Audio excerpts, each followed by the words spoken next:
ஓம் சாந்தி. K Surajbhai அவர்களின் தாரணை வகுப்பு ஜூலை 23, 2024. பகவான் பூமிக்கு வந்தார். தனது தெய்வீக காரியத்தை செய்திருந்தார்.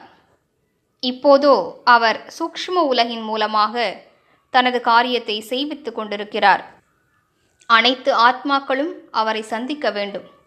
அவர் இந்த படைப்பிற்கு வந்திருக்கிறார் என்பதை அனைவரும் தெரிந்து கொள்ள வேண்டும். அனைவரும் அவரிடமிருந்து ஞானத்தை பெற்று தனக்கு நன்மை செய்து கொள்ள வேண்டும். மனித நிலையிலிருந்து தெய்வீக நிலையை அடைய வேண்டும். இதற்காக அவரது வெளிப்பாடு ஏற்பட வேண்டியது மிக அவசியமானதாகும். இவ்வுலகில் உள்ள ஒவ்வொரு மனிதனும் இந்த உண்மையை தெரிந்து கொள்ள வேண்டும். இந்த காரியம் குழந்தைகளாகிய உங்கள் மூலம்தான் நடக்க வேண்டும்.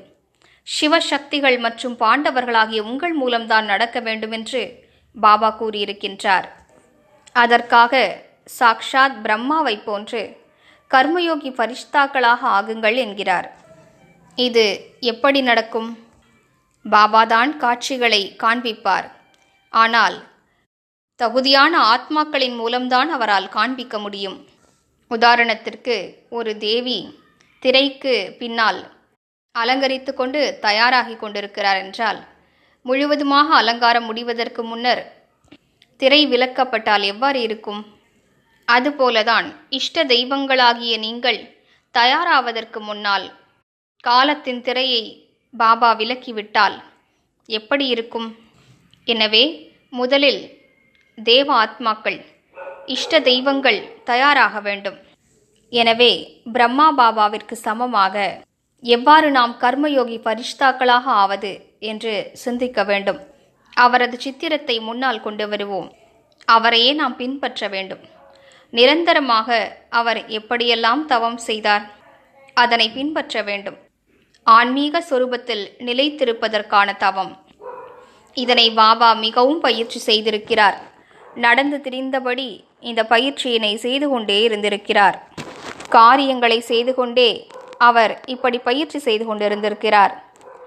இரண்டாவது, சுயமரியாதை பயிற்சியையும் மிகவும் செய்திருக்கிறார். எதிர்காலத்தில் அவர் நாராயணனாக ஆகப்போகும் அந்த சொரூபம் அவரது முன்னிலையிலேயே இருந்தது. நாமும் அதனை பின்பற்றுவோம். நமது எதிர்கால தேவ சொரூபம் நம் முன்னிலையிலேயே இருக்க வேண்டும்.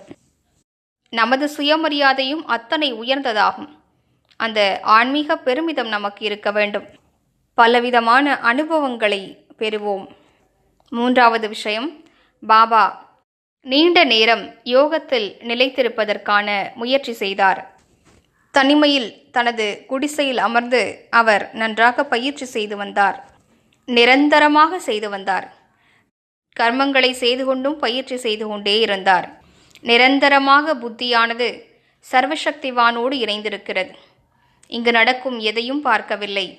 மேலே பரந்தாமத்தில் புத்தியை நிலைக்கச் செய்தார். சர்வசக்திவானிடமிருந்து அதிர்வலைகளை கிரகித்து கொண்டிருந்தார். நிரந்தரமாக இந்த ஆழமான தவத்தை அவர் மேற்கொண்டார். அடுத்த விஷயம், அவர் மிகுந்த தூய்மை தன்மையினை கடைபிடித்திருந்தார். அவர் அனைவருக்கும் தந்தையாக ஆகிவிட்டிருந்தார். அனைவரும் அவரது குழந்தைகள், அனைவரும் ஆத்மாக்கள். இந்த நினைவினால் தனது தூய்மை தன்மையினை மிகவும் பெர்ஃபெக்ட் ஆக்கிவிட்டார். ஐந்தாவது விஷயம், அவர் மிகவும் லேசாக இருந்தார். சிவ தந்தைதான் செய்பவரும் செய்விப்பவரும் ஆவார்.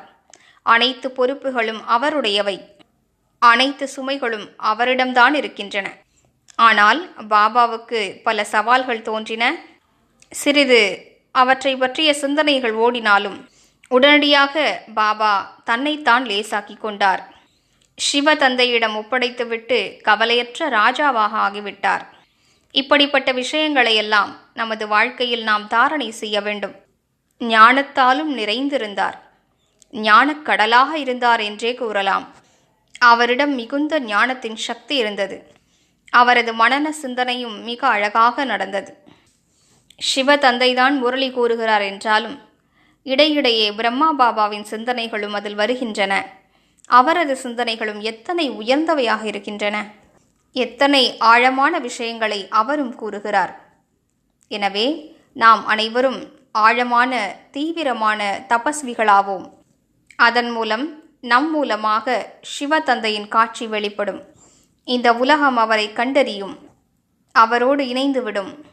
மேலும் உலகத்தவர் தனது பிறப்புரிமையை எடுத்துக்கொள்வார்கள். எந்த ஆத்மாவுமே வஞ்சிக்கப்பட்டு விடக்கூடாது என்பதில் நாம் கவனம் செலுத்த வேண்டும். ஓம் சாந்தி.